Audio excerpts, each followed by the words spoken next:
I think it's almost time for an oil change. Let's check out the mileage. Yup, just about 5,000. Let's get to it.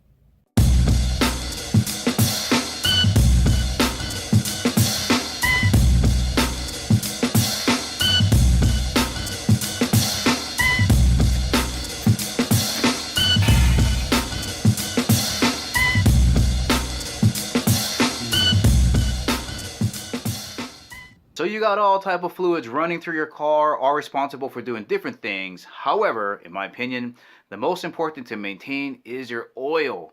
Whether you do it at 3,000 or 5,000 miles, you got to make sure you keep up on those oil changes.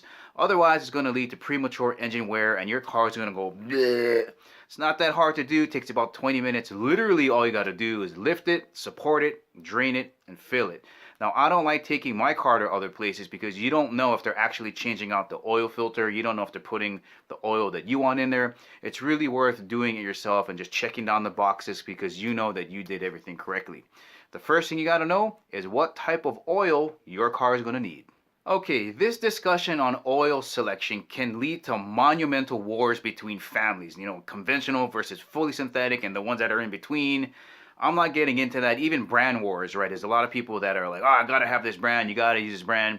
I literally just look in the ad, or I go to like AutoZone or Checkers O'Reilly or Walmart, whatever, and just see what the combo deals are, like what comes with the oil filter and what has the extended oil filter.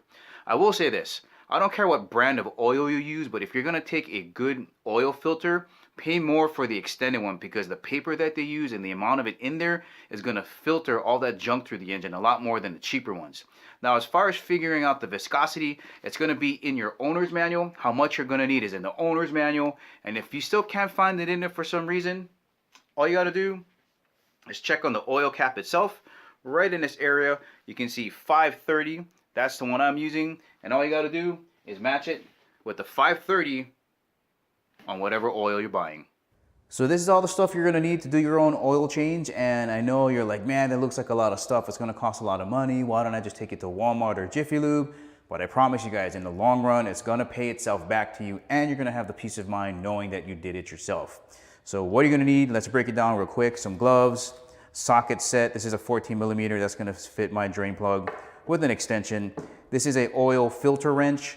I just have one of these on hand just in case it's stuck on there pretty good because you never know what's going to happen over the duration of oil change to oil change. This is not a universal one. They do make universal ones, but this is the one that fits my oil filter. Funnel, replacement gasket, of course, oil and the oil filter, catch pan, some paper towels. Now for this video, I'm using jack stands and a jack to lift my vehicle, but you can use these. Or you can pick up some Rhino ramps. These are pretty slick.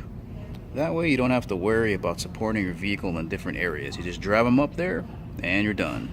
Now for me, I like using jack stands and a jack because I think they're more multifunctional. For example, if you want to change out a tire or if you have to do a repair under the car that requires the tires to be lifted, you cannot use ramps and they take up space, so I choose jack stands and a jack. Now, if you guys want to purchase any of the stuff on here, I'm going to leave links for them down at the bottom to my Amazon store. That's really a great way to help keep the channel going. First, no matter how you decide to lift your car, make sure it's in park, make sure that handbrake is up. If you have a standard transmission, make sure you put it in gear. Now, just in case the car decides to roll backwards for some strange reason, it's always a good idea to chalk your rear tires. Now, to me, this little tile brick isn't tall enough, but it's what I got, so I'm going to use it. The last step for me before lifting up the car with the jack or however you're going to do it is to have the hood up, and I'm going to take out the oil cap. I get all that stuff done so there's less moving around when I get the car up. Now that we've lifted the car and it's supported with the two jack stands, it's a great idea to give it a quick little nudge just to make sure that everything is solid.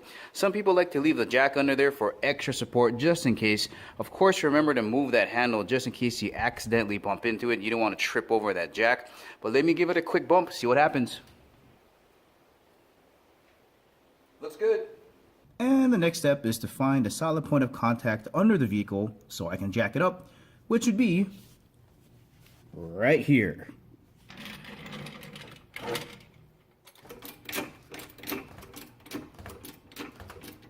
Next step, find some points to support them with these jack stands, which will be right under the flat portion of the control arms.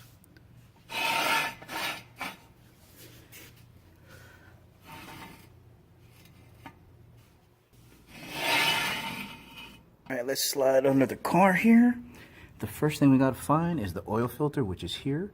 And normally the pan that's located near the oil filter will be the one that's holding all the oil, and there's the drain plug there. Some people do this first, some people do that first. I don't know if it matters. The main thing is you have a catch pan to catch all the oil. I think I'm gonna start here first. Oh, that might have it.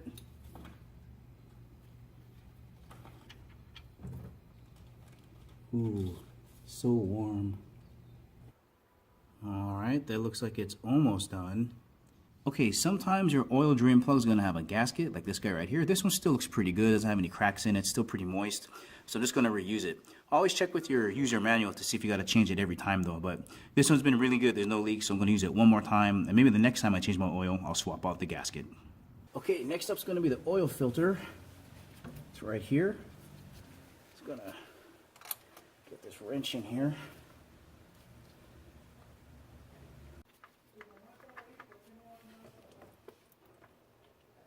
Alright, well I got the oil filter out. I'm going to check the gasket right around in this area here just to make sure none of it is missing. Because if some of it is missing, it's probably going to be stuck under the engine block, and you really got to get that out before putting the new one in. I want to put this back in here. And we want to make sure not to cross thread it, so go slow. And once you get it hand tight, you want to maybe give it just a little to tighten it down. This is a very soft metal, and you don't want to thread it all the way through. Otherwise, you got to drop this pan, get another one, and start the whole process all over again. Always remember not to use the extension because that's going to give you more leverage. You're really only interested in giving it just the slightest tighten. Alright, here is the new oil filter. All I'm going to do is get some of this new oil, give it a nice little rim shot, lubrication job right around that gasket. Going to put some oil in here to prime it. Remember, only hand tighten this because if you really wrench it down hard and this gasket ends up getting stuck under the engine block where the oil filter screws in, getting one of these out is really difficult, especially when you got a scrape gasket off of it. So remember, hand tighten only. Let me get my finger down in this lube station right here. Get some of that off there. And oh yeah, there's nothing like a rim shot lube job to make you feel so good.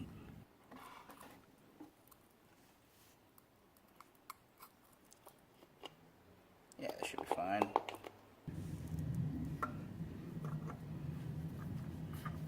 These gloves are a little bit slick. I'm going to get a paper towel, wipe it down, and see if I can get a little bit more turn in there. There we go. Yeah, that should be good. All right. That's all cleaned up. Plug is all cleaned up. Let's fill it back up. Right on the side of the oil jug, you see these little lines on here. That's going to tell me how much oil I'm going to put in. So 1, 2, 3, 4 quarts is all I need. All I got to do is get it in there. Put this guy back on here. Nice little turn here. Check out the dipstick just to make sure I got enough oil in here. And it should be right in between these two dots, which it is. It's right about there. So that's perfect. All we got to do is lower the vehicle, start her up, and we're done.